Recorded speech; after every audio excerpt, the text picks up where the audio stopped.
mga kapadyak? Kumusta mga kapadyak? Papunta ako ngayon sa office ng Trinx. Scheduled ako para mag-pick up ng bike ngayon. Ngayon yung bike na kukunin ko, ideal to para sa commuters saka sa mga nagbabike to work.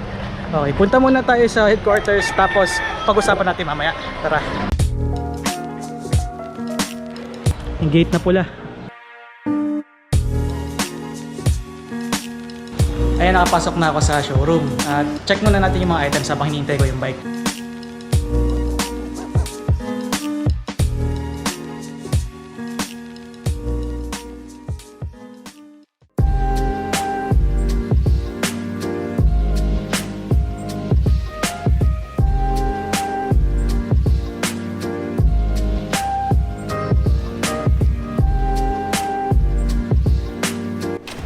So ito na yon. This is my new Trinx Dolphin 3.0 folding bike.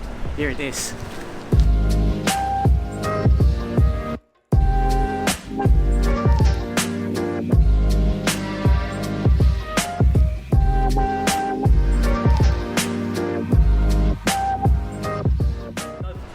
Okay, finally ito na Trinx Dolphin 3.0.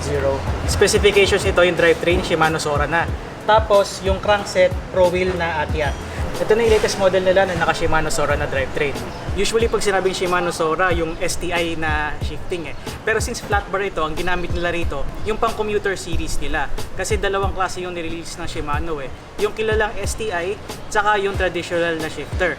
Meron dito sa Shimano Claris, Sora at saka Tiagra. And yung sa Shimano Sora, kinabit dito sa Trinx Dolphin 3.0. Brake set, Shimano non-series MT200. Pagdating sa power at saka efficiency, more than enough na. Yung isa kong hybrid na bike, naka Shimano MT200 din na brake set. Ideal na para sa intended use. 9-speed na to, naka 11 to 25 teeth. Tapos yung kadena niya, kinaganda rito sa kadena, meron na siyang missing link. So if ever, kunwari, nasa daan kayo, tapos kailangan nyo ng repairs, let's say, naputulan kayo ng kadena for some reason, madali na siyang tanggalin kasi yun na nga, meron siyang missing link. Hindi nyo na kailangan ng chain cutter. Kahit normal na alambre lang or tali, pag tinag nyo siya ng ganun, pwede nyo siyang matanggal para ayusin. Yung gulong naman na Kenda Key West, 1.95 naman yung thickness nito. Yung valve nito Schrader, so kunwari dadala kayo ng portable pump, make sure na naka-ready na sa Schrader valve. Yung pagtupi naman nito, simple lang, tatanggalin mo lang yung ano rito, yung parang fastener dito, and then yung sa gitna rin may lock. So i-unlock mo lang siya para matanggal. Tapos ito namang pedal, meron ka lang pipindutin dito para matupi siya. To make up for the 20-inch tires, yung crankset niya 52-42 yung teeth profile. Yung wheelset niya 20 inches tapos naka Novatec hubs na. Other accessories include reflectors, meron sa harap saka sa likod. Wala pang bottle cage, sold separately yon. Kaya kung kailangan nyo ng extrang pang-inom or kunwari ayaw nyo yung naglalagay sa bag, pwede naman lagyan ng bottle cage. Yung bottle cage mount nandito sa taas.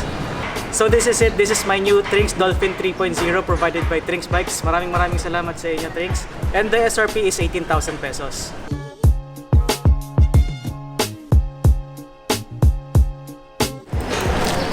Kaya kung naghanap kayo ng bike for bimodal transportation o kaya multimodal transportation, kunwari you're jumping from one mode of transportation to the other, let's say nag-jeep kayo or tas nag-LRT, tapos from point A to point B medyo malayo, or kung bike to work naman kayo or bike commute all throughout, ideal na rin to. SRP is 18,000 pesos, pero if you're still on a budget, merong mas mababa rito. Nandito yung Trinx Dolphin 1.0 at saka Trinx Dolphin 2.0. Check natin yung specifications.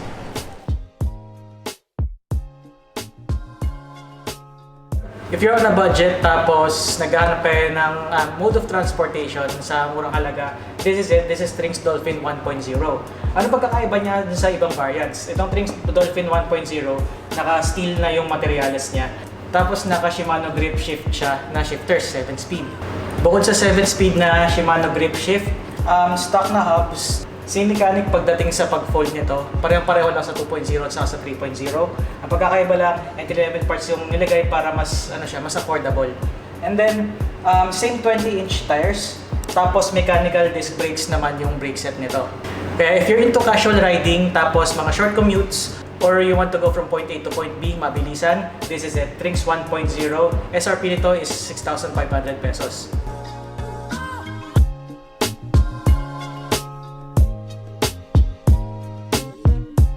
Ngayon naman, kung naghanap kayo sa 10,000 pesos na price point, Here it is. This is Trinx Dolphin 2.0.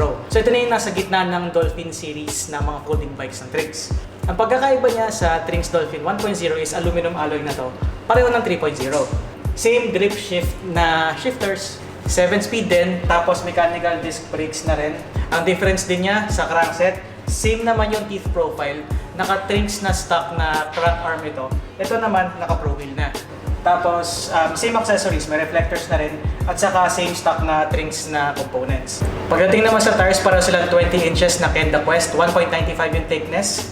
Tapos, ang price naman nitong Trinx Dolphin 2.0 is 10,000 pesos.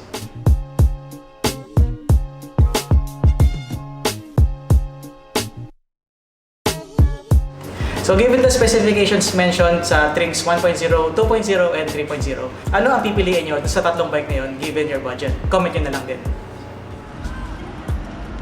Okay, finally, nasa akin na yung Trinx Dolphin 3.0. Papadyakin ko na ito pa uwi, pero check natin kung anong klaseng mode of transportation or kung anong klaseng public vehicle pwede itong ipasok. Iniisip ko kasi pwede ako mag-LRT eh. So tingnan natin kung mapapasok natin to. Tapos yun, mag-bimodal transportation tayo. Pero syempre, bago natin subukan to, helmet muna. Nagdala ako.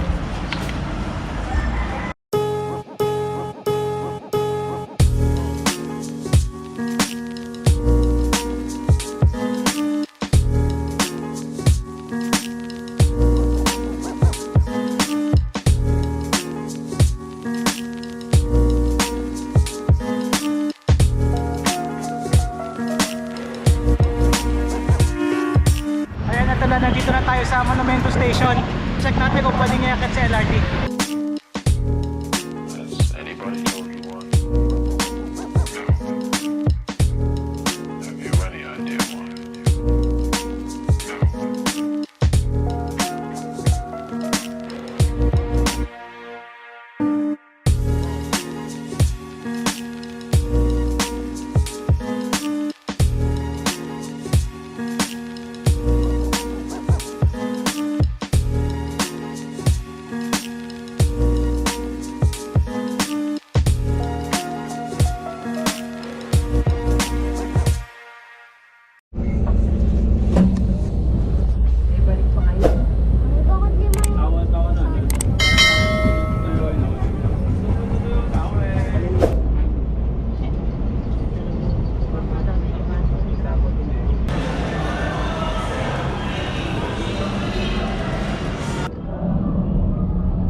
So this is it. This is the Trinx Dolphin 3.0.